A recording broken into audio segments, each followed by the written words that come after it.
ஏங்க ஏங்க என்ன?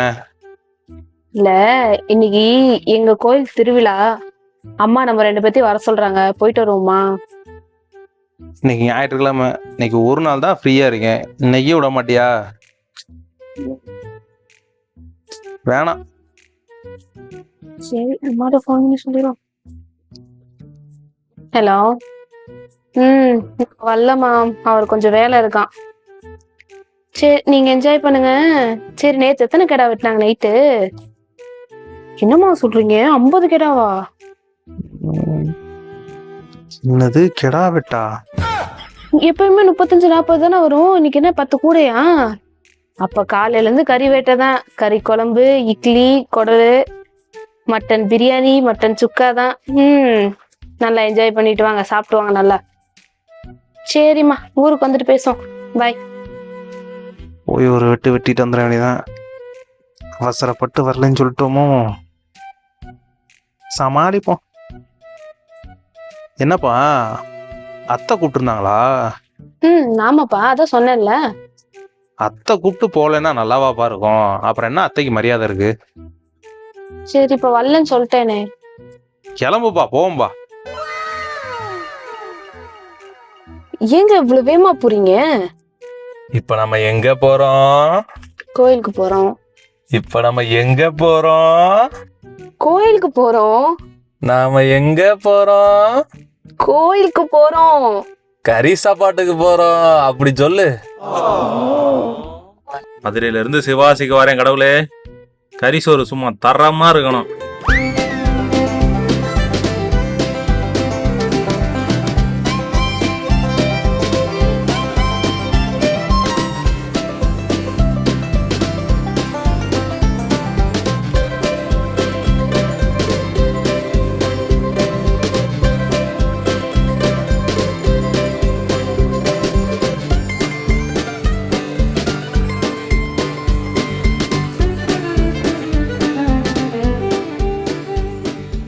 நில்றி ஒரு நிமிஷம். என்னடி கோயிலே கிலோமீட்டர் கணக்குல ஸ்பீக் காமிச்சுக்கிறீங்க? எப்போதான் சோறு போடுவீங்க? நீங்க சாமியெல்லாம் கும்பிட்டு முடிச்சுட்டு கார்ல வெயிட் பண்ணுங்க, நான் பிரசாதம் எடுத்துட்டு வந்துடுறேன். ஓ, பிரசாதத்தை பார்சல் கொண்டு வந்துறியா?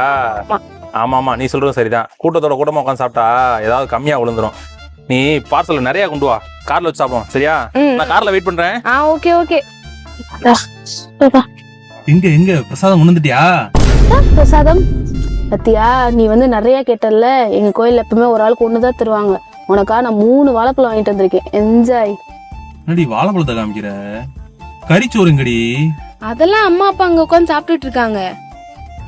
அப்ப நமக்கா சாப்பாடா? எங்க கோயில் வழக்கம் என்ன தெரியுமா? இங்க உள்ள பொண்ணுங்களுக்கு கல்யாணம் பண்ணி கொடுத்துட்டாங்கன்னா அவ்வளவுதான். அதுக்கு அடுத்து கோயிலுக்கு வந்தோமா, சாமியை கும்பிட்டோமா, சாமி கொடுக்குற பிரசாதத்தை வாங்கினோமா, போய்கிட்டே இருக்கணும். அதுக்கும் மீறி இங்க சாப்பிடணும்னு நினைச்சோம், தெய்வ குத்தமாயிரம் பாத்துக்கோங்க. அதெல்லாம் எனக்கு பிரச்சனை இல்ல. நீ போய் கறி சோறு எடுத்துட்டு போ.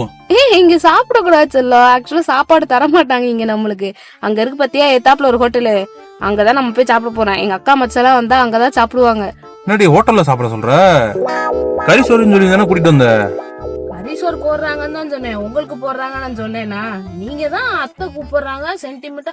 அத்தை கூப்பிட்டா போகாம இருக்க முடியுமாடி நீங்க? சரி, நானும் பாசம் ரொம்ப பொங்குதுன்னு சொல்லிட்டு நானும் ஒண்ணும் சொல்லல. நீங்களா அதையா நினைச்சுக்கிட்டீங்கன்னா நான் என்ன பண்ண முடியும்? பசிக்குது, வாங்க அந்த ஹோட்டலுக்கு போய் சாப்பிட்டு வருவோம். மதுரையில இருந்து நான் இங்க வரையும் வந்தது ஹோட்டல்ல சாப்பிடுறதுக்கா? போடி, எனக்கு சாப்பாடே வேணாம். சரி, நானா சாப்பிட்டு வரேன், காசு தாங்க. கொன்றுவேன், ஓடி போயிரு. எங்க என்னடி? அம்மா கோயில் திருவிழாவுக்கு வர சொல்லி போன் பண்ணாங்க. என்ன சொல்ல? கொன்றுவேன். இங்க இருக்க மீனாட்சி அம்மன் கோயில போய் உண்டை கட்டி வாங்கி சாப்பிடுவேனே தவிர உங்க கோயிலுக்கு வரவே மாட்டேன். ஓடி போயிரு. இல்ல செல்லம், இந்த அப்பா நம்ம கோயில்ல. ஏய், என்ன பட்னி போடுறது பார்த்தாதுன்னு என் பிள்ளையும் பட்னி போட பாக்குறீங்களா? ஒழுங்கா ஓடி போயிரு சொல்லிட்டேம்மா. சார் ஆயிட்டாரே, என்ன சொன்னாலும் வரமாட்டாரு போல. எந்த ஒரு மத நம்பிக்கையும் குறை சொல்றது எங்களோட நோக்கம் கிடையாது. ஏன்னா அது பல பேரோட நம்பிக்கை. இருந்தாலும் இந்த மருமகனோட, அதாவது அந்த மாப்பிள்ளையோட மனநிலைமையை எடுத்து சொல்லும் விதமாக தான் இந்த வீடியோ அமைஞ்சிருக்கும். இந்த மாதிரி சூழ்நிலை உங்கள் வாழ்க்கையிலையும் இருந்ததுன்னா கமெண்டில் தெரிவிங்க. அடுத்த வீடியோவில் பார்ப்போம். ஸ்டேடியம்.